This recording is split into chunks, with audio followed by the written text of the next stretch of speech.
The Locked On Podcast Network presents the NBA Big 3 in 30.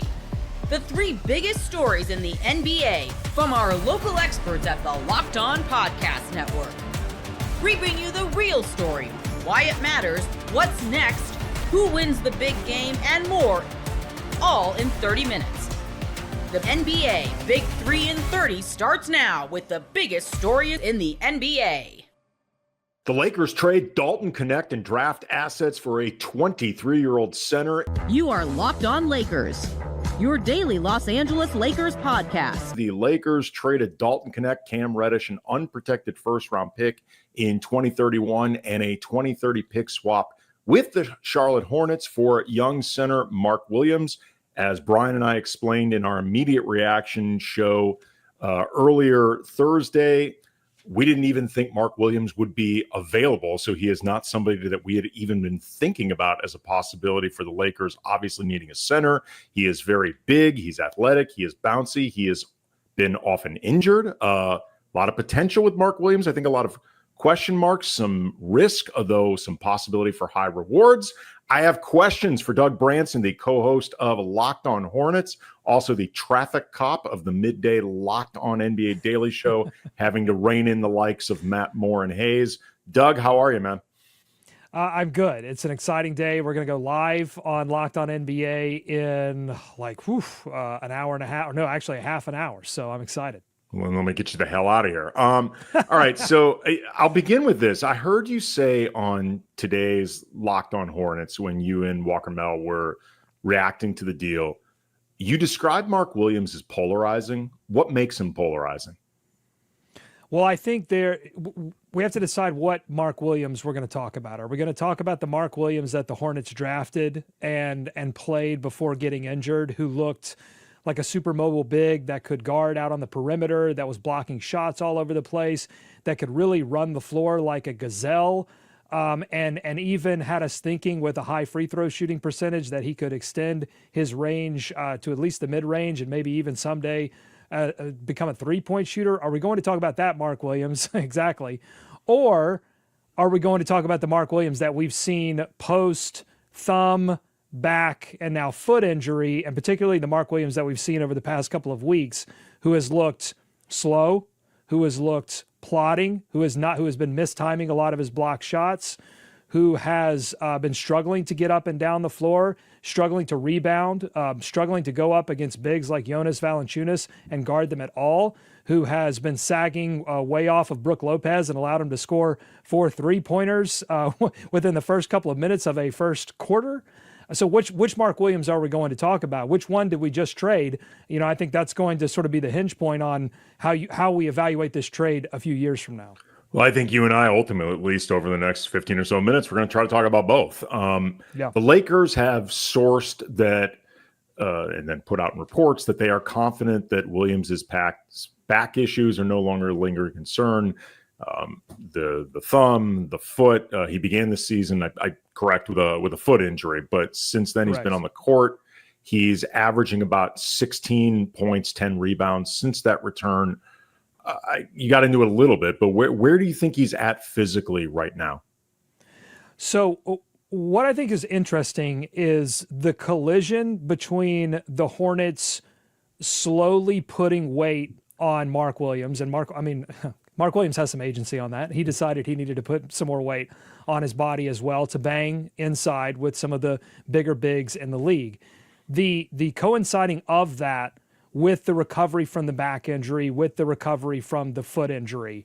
And I think you're seeing a Mark Williams that has gotten bigger, but maybe not fitter, and a Mark Williams that I think has never, even when he first entered the league, has never shown a particular edge or a physicality that I think many Hornets fans were hoping he would show and hoping that he would develop if he put a little bit more weight on, right? Hey, I trust my body now. I'm big enough to go up against some of these bigger guys, and so now I'm going to turn into that. That hasn't happened this season. He is not a physical big on the interior really at all. He gets pushed around at will, and I think what was most disappointing over the past couple of weeks is seeing his effort start to drop a little bit. Was that the injury to LaMelo Ball. He wasn't getting as involved in as much offensively because so many of the playmakers for the Hornets right now are hurt. Was that part of it? Was it, hey, I don't trust my body as much anymore. I'm different physically. I think we might hear more about that as he gives interviews in LA talking about his time in Charlotte. But one thing I know for sure is that over the past couple of weeks, we saw a different, extremely less effective Mark Williams that we saw pre-injury. It's interesting you bring this up because Anthony Davis has gone through kind of, I don't know about radically different versions of his body, but certainly more bulked up or slimmed down depending on what the asks might be in terms of physicality in the middle, what you're looking for from him. And there have also been times where he hasn't necessarily looked quite as comfortable with the new version of the body, or at the least, it's taken some time to get used to. These in some respects, these guys are who they are physically, and it doesn't mean that you can't pick up new traits or improve new things. Like Pau Gasol became a more physical player over his time with the Lakers, but it took a second, I think, for him to really trust that part of or that new addition to his game and approach. So it'll be interesting to see where that goes with Mark Williams.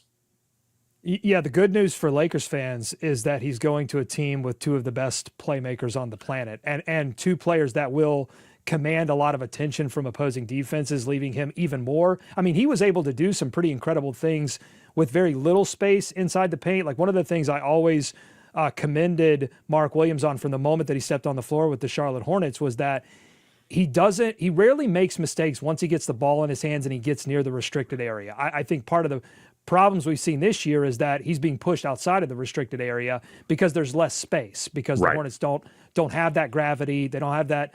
They don't have those playmakers right now on the floor. So that's going to change. So offensively, I think you're going to see a more consistent Mark Williams than we've seen over the past couple of weeks. I think the big concern, though, still is defense, is physicality, is his ability to decide what kind of defender he's going to be on the fly.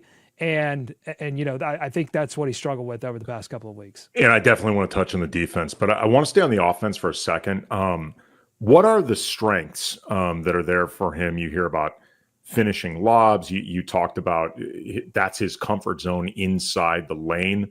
What are the things that he's good at? Yeah, for sure. He's a good screen setter. He's a great screen setter, and he's very effective. There's an economy of movement in his role game he's going to get set up really well by the playmakers, by Luka, by LeBron. And once he gets the ball, he's got good hands. Once he gets the ball in his hands again, I think he makes very competent moves. He's not a huge turnover guy underneath the basket, or at least he hasn't been traditionally.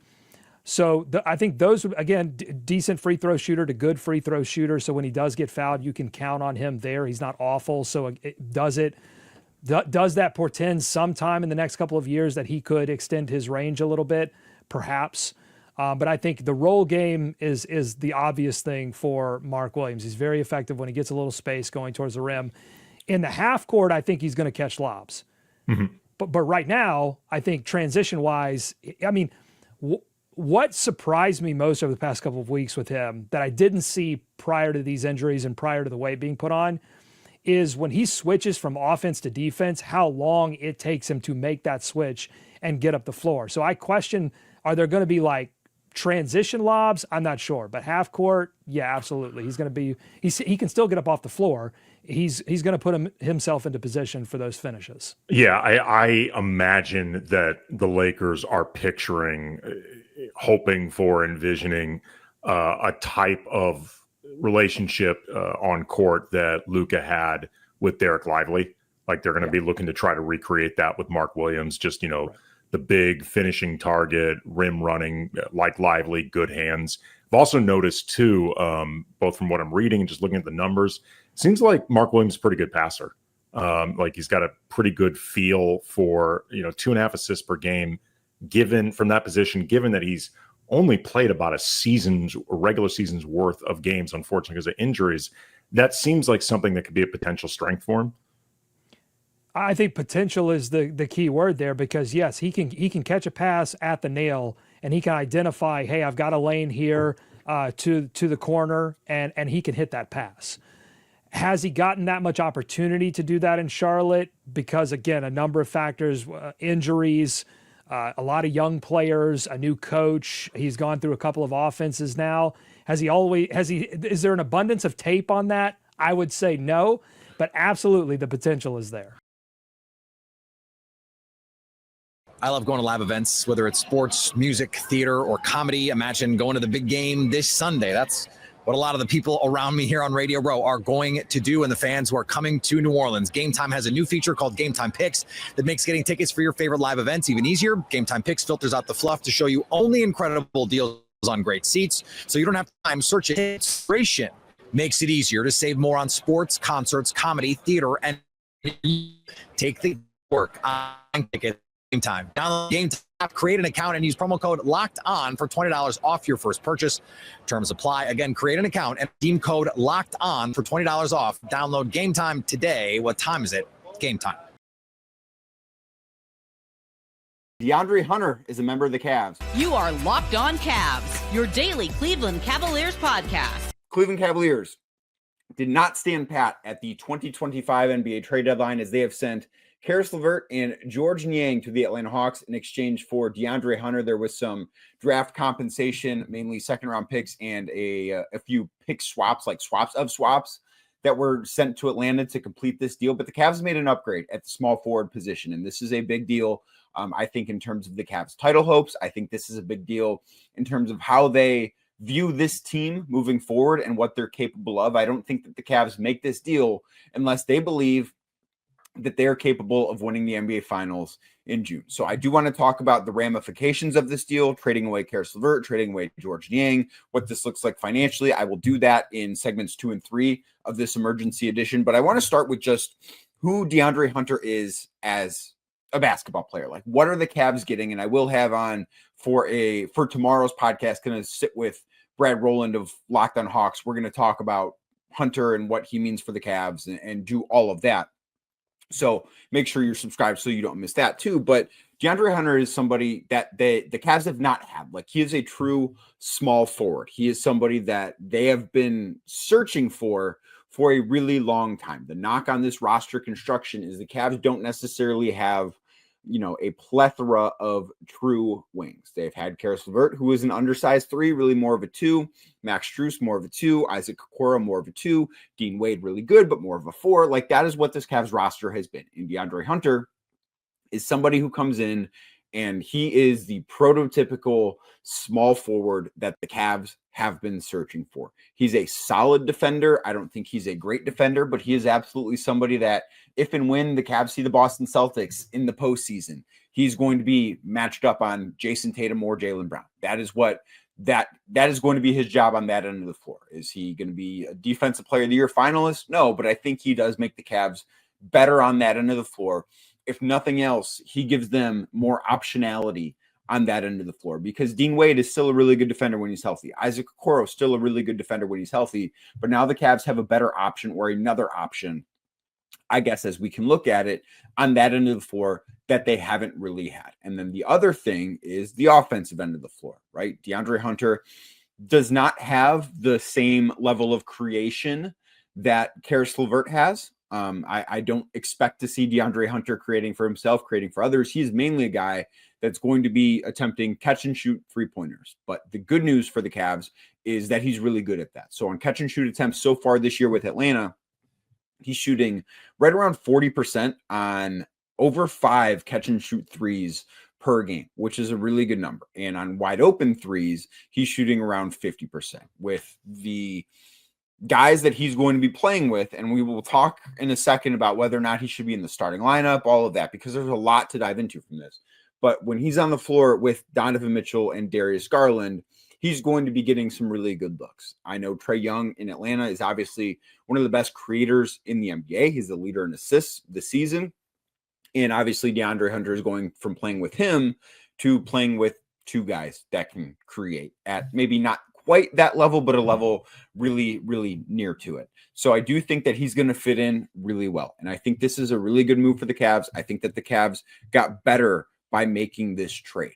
I think that this is one that I first talked about this the other day, and I heard at this point, it's probably a month ago, I heard about the Cavs having interest in DeAndre Hunter, but it's just so far away from the trade deadline that you hear things and it's nothing that is concrete enough to report. But, you hear the whispers out there that he's somebody that they're interested in, that could make sense there. And to see it come to fruition, I think that this is a really strong vote of confidence from Kobe Altman and the rest of the front office, Mike Gansey, Brandon Williams, everybody else. I think this is a really strong vote of confidence in what they think this roster is capable of. This is an upgrade. It is. That's not to say that Karis LeVert and George Niang aren't good basketball players, because they absolutely are. But this is an upgrade. Now, is DeAndre Hunter going to be in the starting lineup? I don't know. I think that'll be a very interesting thing for Kenny Atkinson to figure out. When he was in Atlanta this year, for the most part, he was coming off the bench. I believe he only started 4 games this season with the Hawks, but throughout his career, he's a guy that has started much more frequently than he's come off the bench. This is really his first year in that 6-man role. Last year, he started 37 of the 57 games he played. Before that, he started 67 games, 52 games the year before that. Now, the knock on him has at times been his availability. Last year, he only played 57 games. This year, he's played 37 games, which there was a 2 or 3 week stretch earlier in the season where he missed time with an injury for Atlanta. But going back to 22-23, played 67 games. 21-22, played 53 games, which is not a great number. 20-21, which of course was a shortened season, his second year in the league, only played in 23 games. Like, that is a knock on him, the availability thing. But when you combine that with the rest of the options, this is not necessarily only Dean Wade insurance, but it does give the Cavs more optionality. And there are some lineups that I think should be really exciting to look at, because the Cavs are going to be able to, at some point, be able to go Darius Garland, Donovan Mitchell, DeAndre Hunter at the 3, Dean Wade at the 4, and Evan Mobley at the 5. And I think that on both ends of the floor, that can be a really, really dynamic group. Having the creation of Garland, Mitchell, and Mobley being able to create as a big too, plus the switchability that they'll have between Mobley, Wade, and Hunter, I think is something that's going to make this defense better than it has been. I think that is something that Cavs fans should be really, really excited about, because this is something that I do think raises the floor of this team. I think it also raises their postseason ceiling, because we can talk about how they match up with the Boston Celtics. And I look at this move, and I was going to look at any move the Cavs did or didn't make on the trade deadline day. How does this affect how they match up with Boston? Because I think as is, they were a team that was good enough to beat New York. And I do think as is, they were a team that was good enough to beat Boston, but their margin for error was so slim. There really wasn't much, because we saw that on Tuesday night. If Evan Mobley has a bad game, despite the fact that I thought Donovan Mitchell played well in that game, Darius Garland played well in that game, Jared Allen played well in that game, but Evan Mobley played poorly. If he had a bad game, the Cavs couldn't beat the Celtics. And I still think that is true. Like, the Cavs need Evan Mobley to be much better than he was on Tuesday to beat Boston in a playoff series. But I think that this brings down maybe the level of greatness that Evan Mobley needs to achieve. He still can't be what he was on Tuesday and expect the Cavs to beat the Celtics 4 times in 7 games. But I don't think he needs to necessarily be as great as maybe he did 24 hours ago for the Cavs to accomplish that. I do think that giving the Cavs now, not only, they're not as reliant on Dean Wade. And I think that is one thing that this move accomplished, because Dean is an awesome role player. He fits in really well, but he was very indispensable. And you saw it when he's been out injured, because the Cavs don't have any other options at that spot.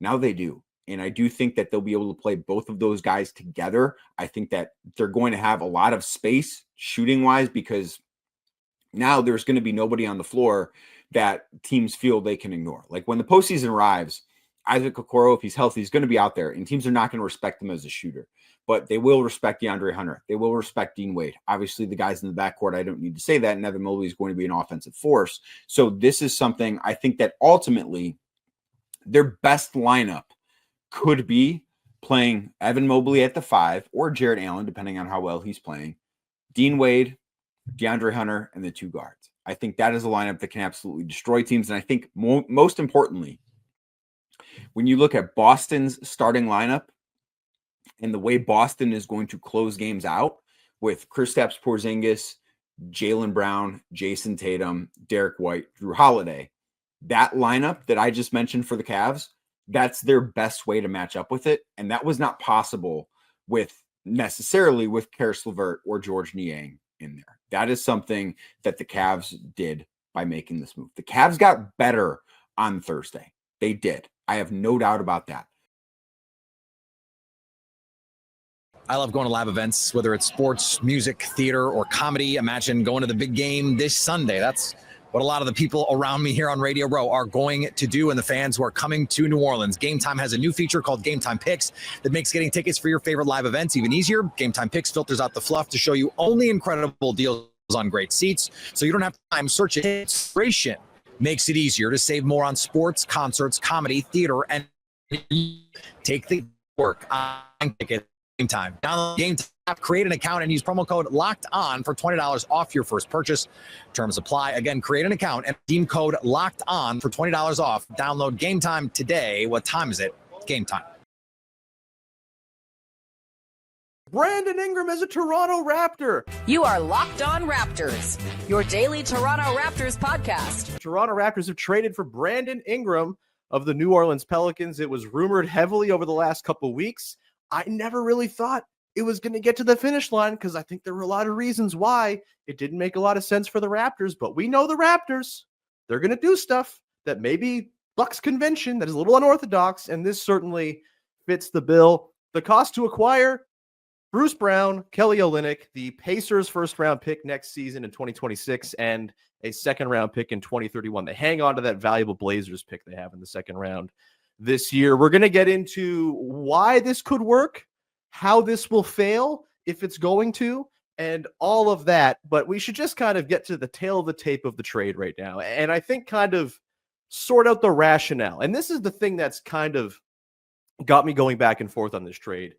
I slept on it last night. I was not super thrilled last night when I went to bed. Woke up a little more accepting of it, but I still think there are reasons to be kind of concerned or curious or uneasy about what's to come here in the next steps for the Raptors after this trade. But, a couple important things to note with this one. Number one, this closes the loop on the Pascal Siakam trade. Essentially, you're looking at Pascal Siakam for Brandon Ingram, Jacoby Walter, who the Raptors took with the 19th overall pick they got in the Siakam trade, and Ochai Agbaji, who the Raptors acquired with the other pick they got in that trade, the 29th pick that ended up going to the Jazz, where they picked Isaiah Collier last year. So you look at it in the whole, like, that's, I think, a pretty all right way to look at it as far as asset management goes. You turn Pascal Siakam, a couple of years older than Brandon Ingram. I'd say a better player than Brandon Ingram and certainly more durable than Brandon Ingram. But you turn him into Brandon Ingram, a guy with all-star upside, and you bring in Ochai Agbaji and Jacoby Walter as well. The pure cost to acquire here, pretty low. And that, I think, is the reason why Brandon Ingram is on the Toronto Raptors right now. I think there's all this sort of hand-wringing or concern about, well, what does this do for the Raptors' direction, their plan? Their plan has and always will be stay flexible, be opportunistic above all. Even though they're in a rebuild, and we'll get into why I don't think this changes course for this season at all, but even though they're in a quote-unquote rebuild, they've pounded that terminology all season long. This is a franchise, this is a front office that is always poking around, looking for guys to trade for, looking for ways to upgrade. Masai Ujiri has been a very good trader over the course of his career, dating back even to Denver. Like, this is a guy who knows how to make trades, knows how to win trades. And this is a thing they've always done. If you can get a guy for a low cost of acquisition, it's worth the headaches and questions that might come with it. I think there are a lot of headaches and questions that come with this one. We'll get into those, but I get the rationale here for sure. The idea here is you bring in Brandon Ingram, who, again, former All-Star back in 2019-20. He is a very good scorer, the best scorer that they've had on this team in quite some time. He brings to the table, some pick and roll craft. He obviously can go and get his own shot when the chips are down. He helps cover for some of the stuff that I think we've learned this year that Scotty Barnes is maybe not so great at. I think there are fit concerns. We'll get into that in terms of, ways in which this doesn't work out and ways it can work. But as far as just getting pure talent on the team, I understand this is what the Raptors do. And I don't think it derails their plan at large for this season, right? Brandon Ingram's been hurt. He's been out since December the 7th with an ankle sprain. Doesn't seem like he's any close to returning. And it feels like the Raptors are probably just going to let him sit this one out, or at the very most, like, get him into a handful of games down the stretch here just to see what they've got. I mean, I'd like to see what they've got, but I also think they're pretty, obviously angling towards the draft. They've used that terminology all year. The rebuild, the draft is important to us. Development. They're playing the rookies a lot right now. Like, this is the path I think they're still going to be on, even though Ingram is here. This is not a trade that in any way resembles the Jakob Poeltl trade of a couple years ago in spirit. I know that's kind of on the surface. Well, this tanking bad team trades a first-round pick for a win-now guy. Like, what's that about? Are they going to push for the play-in? I don't think that's what's happening here. I think this is about getting Brandon Ingram in the door and using this as sort of their off-season acquisition, which they've done in the past. They've been pretty good at this. Serge Ibaka back in the day. They did this with Jakob Poeltl. They've done this before where they trade for a guy they want and then they keep him around. They did it with Kelly Olynyk just a year ago and used Kelly Olynyk to go trade for Brandon Ingram. This is a thing that the Raptors do that I think defies convention a little bit and kind of puzzles people. But again, this is not the Raptors making a push for the play-in this year. This is them getting a guy in the door who addresses the talent, who addresses some of the shot creation issues this team has. I mean, the defense has been great of late. The offense has been kind of butt for the Raptors over the last little while. And it's because they don't have a ton of organic shot creation, right? It's Scotty Barnes sometimes, it's Emmanuel Quickley sometimes. And beyond that, it's pretty tough to just have looks created from nothing. So much is dependent upon their system, which their system is pretty good at. They have a very good shot profile. They get to the rim a ton. Like, they get good looks out of what they do. But sometimes you just need a dude who can go get a bucket. And Brandon Ingram is that if he's healthy, which is the big thing that hangs over all of this. His health and whatever they're going to pay him are the two things that are really going to inform what this trade ends up looking like, right? I think this is the thing that drives me nuts with this trade is because, like, on this show, I am constantly preaching the concept of, like, you don't need to just tank. That's like not the only way to go and procure talent and be good, right? That's one way, but the other way is just, take what you have, turn a couple of beans into a house over time, right? It's the slow, trading of assets and improving, putting yourself in a position to be good, have a lot of good players. The Raptors now have a lot of good players, right? Like, Brandon Ingram at full health is a very good player. Scotty Barnes, RJ Barrett, Emmanuel Quickley, Jakob Poeltl, Grady Dick, Jacoby Walter one day maybe, Jamal Shed one day maybe, Ochai Agbaji. Like, they have themselves 7, 8, 9, 10 guys going into next season that you feel pretty good about getting NBA minutes, and that's before they even use their pick in this year's draft, which, by the way, is going to be a pretty high pick, and we'll get into how that could help usher things along here, depending on how the draft lottery goes and who they get in the draft this year to amplify and bolster this whole thing. But again, the sort of concept of trading to improve just because you can, I've always been a fan of that. I think just getting good players is a good thing to do. Masai Ujiri, this has always been his MO. Think of back to Denver. Those teams were just collections of pretty good players who won 50 games. Like, you can get a long way. This was the thing with the Kyle and DeMar teams too, with the post-championship team in 2019-20.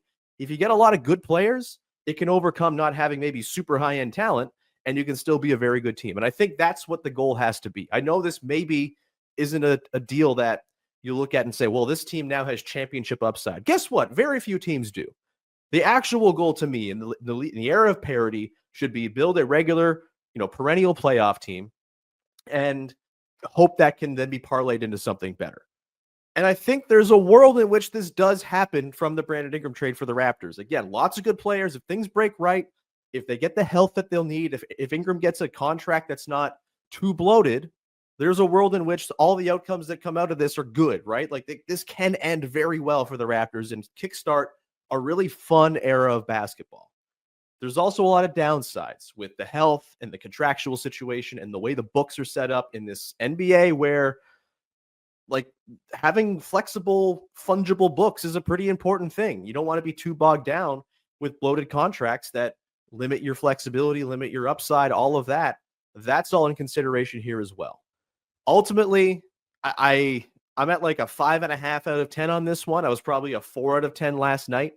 I think there's worlds in which this works out, and I get the logic of it. I don't think this is them kind of bucking some plan. This was always the plan, I think. And this is the plan I suggested they should try to follow, which is, 1 year in the tank, sure, but this team's too far along in terms of their contracts, in terms of the guys they have on the team already, to be doing a prolonged 2, 3, 4 year tank. This isn't the Wizards. They're way ahead of that.